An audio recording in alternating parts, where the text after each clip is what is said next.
Bienvenidos a la revisión de la agenda económica PM de este jueves en CNN Chile, que muestra que eventualmente la reforma al impuesto a la renta que se presentaría en septiembre no incluiría subir impuestos, ni siquiera para la renta de los tramos más altos.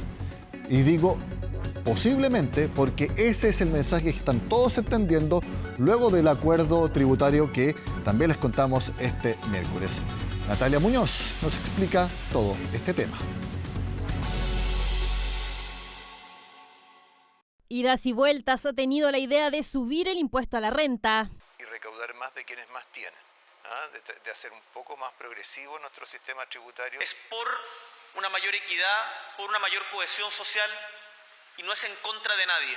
Que paguen más los que ganan más. Era la idea del gobierno hace un año atrás. Hoy todo indica que esa idea se iría descartando. Lo que se ha estado trabajando en materia de impuesto a la renta, el peso que originalmente tenía todo el tema de reforma respecto de la generación de ingresos fiscales cambia mucho con este proyecto aprobado. El Ejecutivo y los senadores de la Comisión de Hacienda firmaron un protocolo de acuerdo que permitió destrabar la tramitación del proyecto de cumplimiento de las obligaciones tributarias. Contempla una mayor recaudación que no haría necesario aumentar los tributos a las rentas más altas. Tenemos una altísima elusión y evasión tributaria. Si vamos a resolver ese problema, va a haber un mayor ingreso que va a permitir hacer obras. Por lo tanto, creo que no es el momento para hacer una reforma tributaria aumentando los impuestos. El propio ministro de Hacienda ha tomado conciencia que la debilidad de la inversión, sobre todo, aconseja no subir los impuestos en estos momentos, no crear nuevos impuestos, sino que más bien concentrarse en la reactivación de la economía. La iniciativa en un principio buscaba recaudar cerca del 1,5% del PIB, pero en ese protocolo se menciona que se actualizará la estimación. Específicamente, subir el impuesto a la renta tenía como meta recaudar 0,6%. Ahora, en caso de que esa propuesta avance, su impacto recaudatorio será neutro, es decir, subirá impuestos solo para compensar las bajas de otros tributos. Con la presentación de un proyecto de ley de alza de impuestos, no existiría una mayor recaudación fiscal ni una mayor alza de impuestos, debido a que cualquier alza de impuestos sería compensada con la baja de otros impuestos. Un mejor gasto público, mayores ingresos que se prevén a mediano plazo por el litio y el hecho de que el proyecto de Sala Cuna contempla su propio financiamiento. Le quita presión a la propuesta original. Expertos concuerdan que el mensaje es que no se subirá el impuesto de segunda categoría. No vamos a entrar en una discusión inmediata de lo que son aumentos de tasas, tanto del impuesto corporativo como el impuesto a las personas. En el momento económico que estamos y también dado los niveles de evasión, incluso los mismos informes que tiene la autoridad respecto al tema, hay un espacio suficiente para, por otras vías, subir más personas al carro y más empresas y más contribuyentes que hoy día están en la informalidad. Yo creo que se podría interpretar en la medida que se aprueben las normas anti-elusión y anti-evasión que está buscando el gobierno.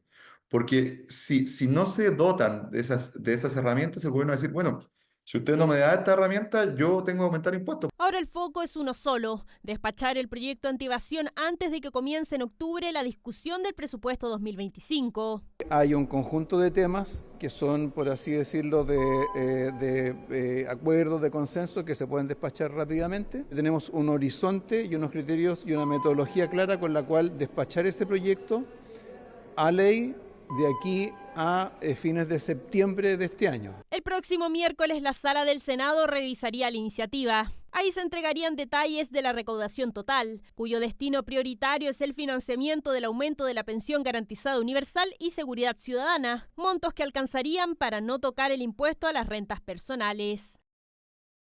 Hablamos de inversiones en agenda económica porque, junto con los depósitos a plazo, los fondos mutuos deben ser los activos, o los vehículos, mejor dicho, más masivos en nuestro país. Y vamos a hablar de algo muy importante. No solamente es bueno comparar las rentabilidades de los fondos mutuos, también los costos. ¿Cómo hacerlo? Es una pregunta muy importante y que la vamos a resolver con Daniel García, que es el director general de Supervisión de Conducta de Mercados de la CMF, porque la CMF lanzó una página y un simulador para comparar los costos de los fondos mutuos. Daniel, gracias por estar en Agenda Económica. No, gracias a ti, Nicolás, por la invitación y por darnos la oportunidad de poder conversar de esta importante herramienta y útil herramienta que estamos poniendo a disposición de la gente para que la pueda utilizar y sacar su mejor provecho. En general, ¿la gente compara los costos de las administradoras de los fondos mutuos? Es difícil comparar, hasta antes de este simulador de este comparador que sacamos hace un par de semanas atrás, generaba un costo alto para las personas poder hacer una comparación, porque como tú sabes, existe una gran variedad de productos en el mercado que además están divididos en series, que dificulta para las personas entender en qué serie estoy, cómo comparo con un fondo equivalente de otra administradora. Entonces, eso es lo que nosotros tratamos de resolver en este comparador, para efectos de facilitar y visibilizar las diferencias que pueden haber en esta materia para que el inversionista tome decisiones mejor informadas. Vamos a la parte práctica. Perfecto.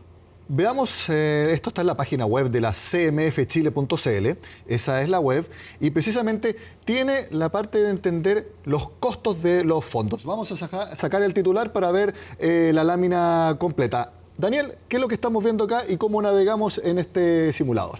Aquí lo que tratamos de hacer de manera bastante simple y amigable con el visitante de nuestra web es que en la parte de la izquierda la persona puede elegir la administradora general de fondos en donde tiene invertidos sus ahorros, su dinero, y elegir el fondo en el que está invertido.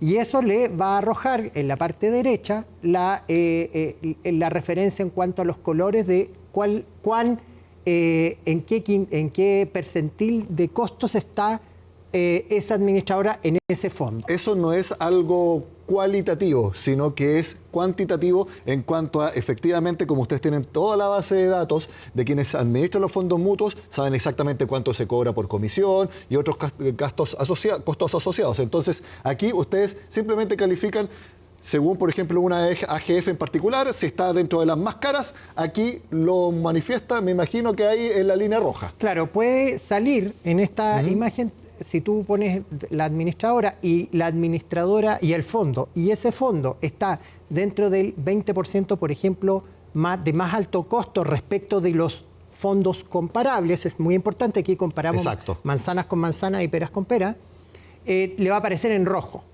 Y eso quiere decir que son los costos más es la administradora que está en el percentil de los costos más altos. Sin decir una administradora en particular, uno pone el nombre de alguna de las empresas. Por ejemplo, si yo tengo un fondo mutuo en renta fija nacional, lo pongo ahí y me compara solamente fondos mutuos en renta fija nacional. Hay 9 categorías que son las que nosotros recogimos, básicamente que las que utiliza la industria. Eso para facilitar la comparación también, que son los instrumentos que se están dando. Pueden haber muchas otras subcategorías que no las usamos básicamente para simplificar la herramienta.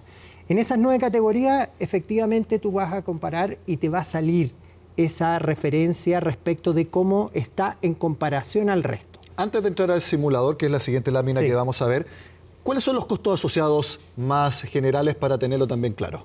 En general está el costo de administración, que es lo que se remunera la administradora general de fondos por administrar el fondo, y aquellos costos que son... Y ese costo de administración es de cargo del inversionista, de la persona. Y hay otro tipo de costos que son los costos de inversión y demás, que son de cargo del fondo, no de la persona. En el fondo, ese es los dos tipos de costos que quedan recogidos, una cosa que se llama la tasa anual de costo, la TAC, que es la que nosotros consideramos acá para efectos de hacer las comparaciones. Y esa es una información que nos reportan a nosotros como Comisión para el Mercado Financiero y es la base que construye este comparador. Vamos a la siguiente lámina y que es el simulador en sí. También le vamos a pedir a Daniel García que nos explique aquí cómo tenemos que entenderlo. Bajemos un poco, hagamos scroll y bajemos un poco.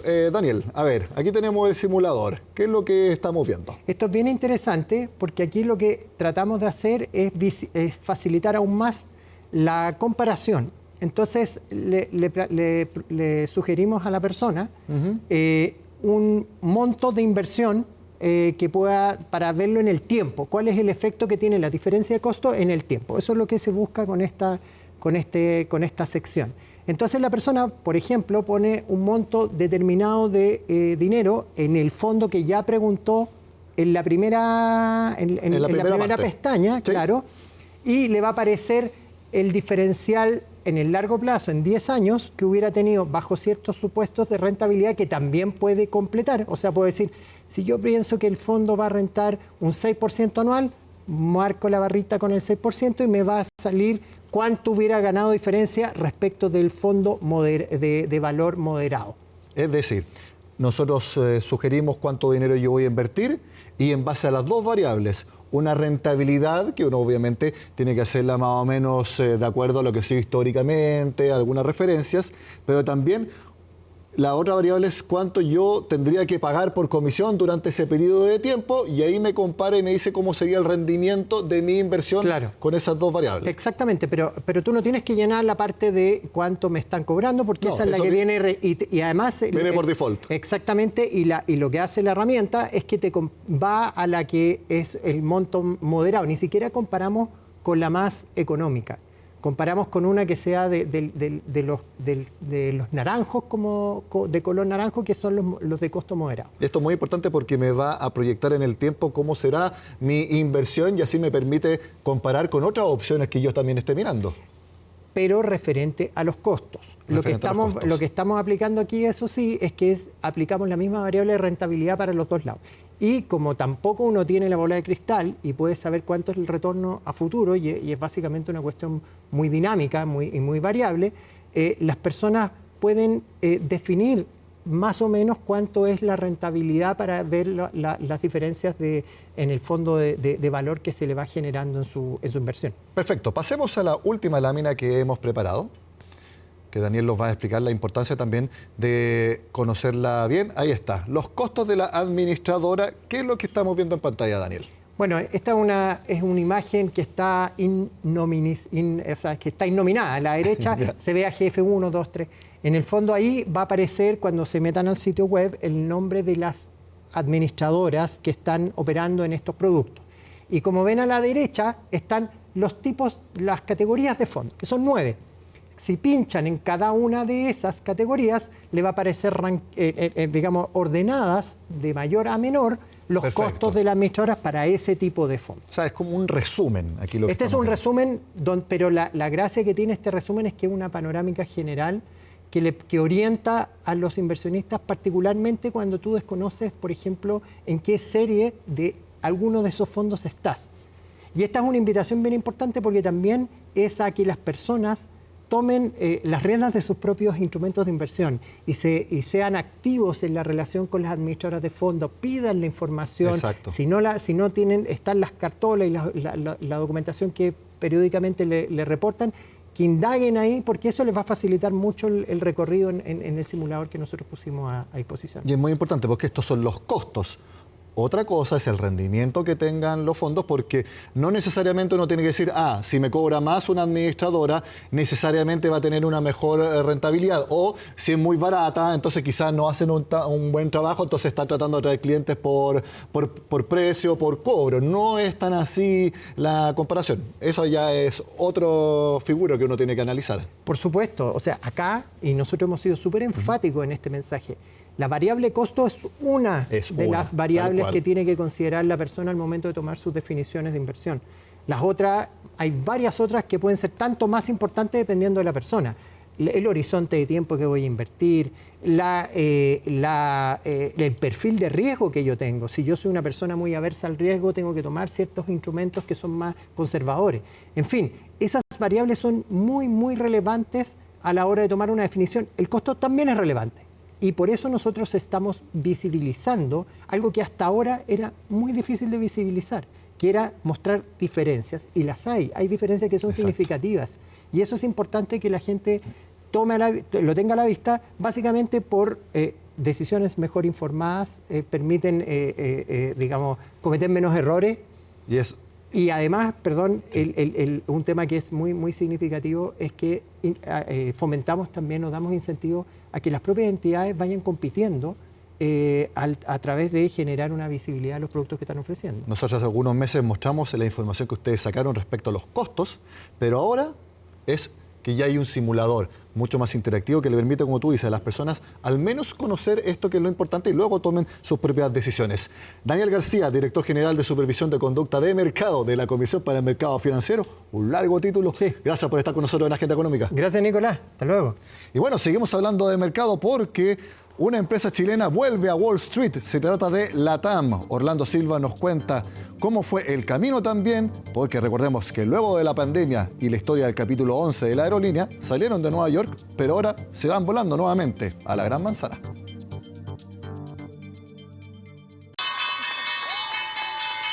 Es la última parada de una ruta que duró más de 4 años. LATAM volvió a aterrizar en Wall Street. Este jueves, por fin, las siglas LTM se volvieron a ver en las pantallas de la Bolsa de Nueva York, algo que no ocurría desde junio de 2020, y así lo comunicó el CEO de la aerolínea a sus colaboradores.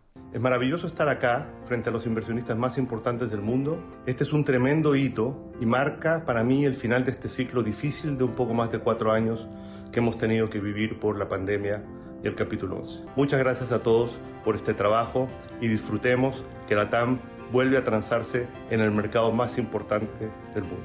Fue en marzo de 2020, recién declarada la pandemia mundial, cuando LATAM inició las gestiones para, en primera instancia, recibir un salvataje estatal. Si la aerolínea ya atravesaba una compleja situación financiera, la paralización total del tráfico aéreo fue el tiro de gracia. Primero vinieron rebajas de sueldos a ejecutivos y empleados y después los despidos masivos. A todos los gobiernos donde operamos, de la misma manera que nos han hecho las otras líneas aéreas del mundo, ayuda para poder solventar esta crisis y salir adelante. No estamos pidiendo que nos regalen nada. Nosotros estamos priorizando a las personas. Y me parece bastante voluntarista pedir algo de esa naturaleza. En mayo de ese año, la aerolínea confirmó a la CMF que se acogía al denominado capítulo 11 de la ley estadounidense para iniciar su reorganización. Un mes después, sus acciones se paralizaron en la bolsa. El ingreso de LATAM Airlines al capítulo 11 en Estados Unidos es sin duda la noticia que ha marcado la agenda económica. A nuestros empleados, mi principal preocupación es asegurarme de que ellos sigan en la compañía lo más que pueda, pero obviamente no puedo prometer nada. Es extremadamente difícil ver cómo sigue el camino hacia adelante. Camino que duró 892 días. En junio de 2022, el Tribunal de Quiebras de Nueva York aprobó el plan de reorganización, el que también fue apoyado por más del 80% de sus accionistas.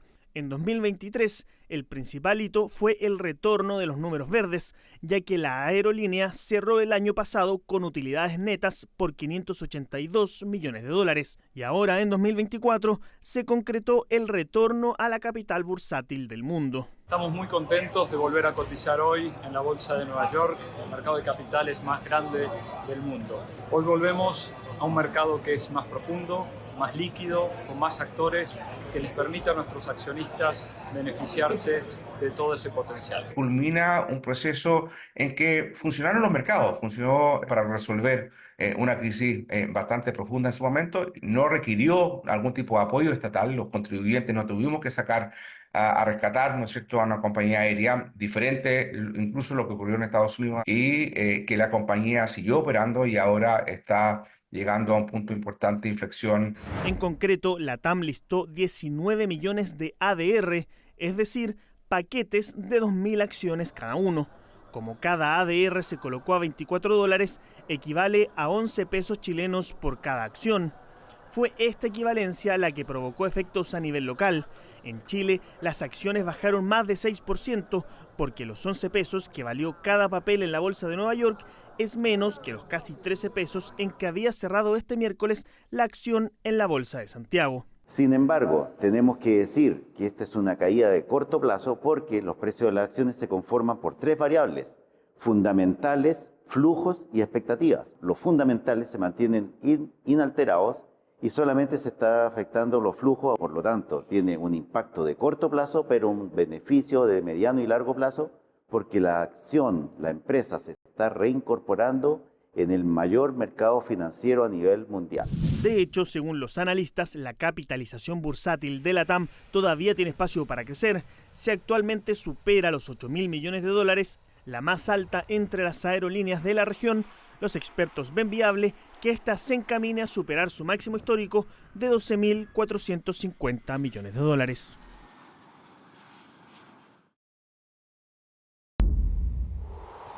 La noticia económica más importante en el mundo vino desde Estados Unidos, porque el PIB de ese país creció 2,8% en el segundo trimestre, bastante más de lo que esperaba el mercado, que era en torno a 2%. Y es un crecimiento desestacionalizado, es decir, segundo trimestre respecto al primero. ¿Cómo lo tomaron en el mercado? Específicamente sobre la posible influencia que tenga en la decisión de las tasas de interés por parte de la Reserva Federal. Lo vemos a continuación. Todo esto hizo que hubieran cambios en las políticas monetarias de Estados Unidos, el cual para la subsiguiente reunión, programada para el 18 de septiembre, ya se anticipa con casi un 100% de probabilidad que existan reducciones en 25 puntos bases. Todo esto sumado a la subsiguiente reunión del 7 de noviembre y la última de este año, el 18 de diciembre, que podamos ver una bajada de 75 puntos bases en total y dejar la tasa de interés entre 4,5 y 4,75%. Sin embargo, el día de mañana tendremos el dato inflacionario favorito por la Reserva Federal, el PCE, el cual, al estar alejado a lo anticipado por el mercado, podría generar aún mayor volatilidad y cambiar estas probabilidades. Hacemos la pausa en la agenda económica. Ya volvemos.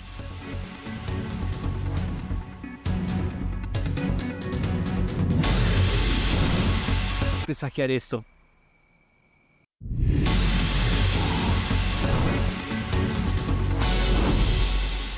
Antiguamente, una persona que entraba a trabajar a una empresa se quedaba toda la vida, prácticamente hacía carrera. Hoy sabemos que eso es lo menos. Cada vez son más rápidos los procesos en que una persona llega, dura un tiempo y se va. Bueno, pero hay personas que se quedan en las empresas y se quedan en pequeñas y medianas empresas. ¿Por qué? Porque ven ahí una oportunidad no solamente de trabajo, sino para el desarrollo personal en lugares donde en otras partes no los conseguirían. Precisamente fue parte de una de las cosas que premió la Fundación Carlos Vial Espantoso en su última edición, tal como lo cuenta Francisca Bahamontes. A más de 130 kilómetros de Santiago se encuentra Romeral, una comuna de la región del Maule destacada, entre otras cosas, por su producción agrícola. Cerezas, frambuesas y manzanas son parte de las frutas que se exportan cada temporada desde esta zona. En esta localidad se ubica Quality Lab, un laboratorio de análisis para la industria del agro y del medio ambiente que ha operado por más de 20 años en el lugar. La inocuidad y seguridad alimentaria son parte de los temas que manejan, colaborando con las empresas a llevar a cabo sus operaciones cumpliendo con las normativas vigentes. Somos una empresa familiar que ofrece oportunidades. Me enorgullece contar con un equipo que ha aprendido la labor específica del análisis de laboratorio y la importancia que reviste esto para cada uno de nuestros clientes. Gran parte de las personas que trabajan en esta empresa han hecho toda su carrera laboral en este lugar, muchos de ellos sin tener estudios formales. Maritza y Andrea llegaron hace más de 10 años a formar parte del equipo y poco a poco han crecido y tomado distintas responsabilidades. La gerencia me ha dado la oportunidad de estar en constante desarrollo profesional y también crecer como persona. No teniendo estudios profesionales, Quality Lab siempre se ha ocupado de formarme a través de cursos y capacitaciones, lo que me ha permitido crecer laboralmente y hoy tener personal a cargo, donde también tengo la oportunidad y responsabilidad de transmitir lo que he aprendido. He ido adquiriendo conocimientos para poder desarrollarme, ya que cuando ingresé solo tenía herramientas básicas de administración. Fui tomando más responsabilidades que me permitieron asumir otro cargo, que demuestra mi compromiso hacia la empresa. Quality Lab fue una de las pymes reconocidas por la Fundación Carlos Vial Espantoso por su buena gestión preventiva. Además, destacaron la entrega de oportunidades al personal. En algunos casos hay organizaciones que tienen más del 50% de sus trabajadores solamente con estudios escolares. Y vemos que se forma un círculo virtuoso entre los trabajadores y las organizaciones. Por un lado, los trabajadores tienen la posibilidad de obtener capacitación y herramientas actualizadas, y por otro lado, las empresas pueden optar por ganar un capital humano acorde a su negocio y especializado a eso. Como colaborador, uno está en busca de la estabilidad laboral y sentirse valorado por cada esfuerzo que uno entrega. Y aquí lo he encontrado. En Quality Lab he aprendido a desarrollarme profesionalmente. Envaplast es una pyme que se creó hace 5 años y actualmente opera en Cerro Navia. Le da trabajo a más de 20 personas que se dedican a la creación de los envases de productos de uso diario, tales como champú, enjuague bucal, implementos de limpieza, entre otros. Así, fabrican y proveen sus botellas a distintas empresas de estos rubros. Esta empresa se ha dedicado a formar a sus trabajadores, de modo que cada vez se hacen cargo de nuevas tareas. Porque partimos y empezaron a llegar más máquinas, habían trabajadores que se notaba que sobresalían un poco. En ese momento nosotros no teníamos jefes de turno. Fuimos preparando gente, en este caso tenemos un jefe de turno aquí. Los 2 jefes de turno que están preparados. Lo preparé yo y el mecánico también lo preparé yo. Entonces de ahí para adelante ahora ellos se manejan solos. La primera labor que impartí aquí en la empresa fue haciendo cajas. Me fui interesando más que todo en las máquinas, en eso. Yo le dije a mi jefe, le dije, no, deme la oportunidad. Yo soy capaz, yo puedo. Me dijo, hágale. Me dio la oportunidad y gracias a Dios pues fui evaluándome mejor y escalando hasta llegar a donde estoy ahora. Envaplast también recibió el reconocimiento de la Fundación Carlos Vial Espantoso precisamente por sus buenas prácticas y el dar oportunidades a trabajadores jóvenes y sin experiencia, como el caso de Jason. Yo llegué aquí sin saber nada, prácticamente. Y a raíz de todo eso fueron enseñándome que pruebe aquí esta máquina, allá. Yo manejo grúa, manejo camiones, manejo de todo aquí, pero todo eso lo aprendí aquí en la empresa. Y es satisfactorio porque los jefes me dieron esa oportunidad. Es tan importante que nosotros como empresa podamos entregar estas herramientas para que ellos puedan sentirse reconocidos y valorados por el esfuerzo que ponen diariamente en sus funciones. También es parte de la mejora continua que nosotros podamos aportarle a nuestros trabajadores. Las pymes suelen ser pioneras por la toma de oportunidades y estos 2 ejemplos dan cuenta de que cuando se detecta el talento y las ganas de crecer de un profesional y se confía en su capacidad, es una ganancia para todos. Este es el último capítulo de una serie de notas que hemos hecho en conjunto con la Fundación Carlos Vial Espantoso porque compartimos un mismo mensaje. Las buenas prácticas laborales existen y hay que comunicarlas, porque todos sabemos que, junto con recibir un pago justo, también es muy importante el clima de trabajo donde nos desempeñemos, porque eso motiva a las personas a lo más importante, dar lo mejor de sí. Es así de simple lo que hemos querido hacer en este ciclo de notas. Termina la agenda económica de este jueves. Sigan con nosotros acá en CNN Chile.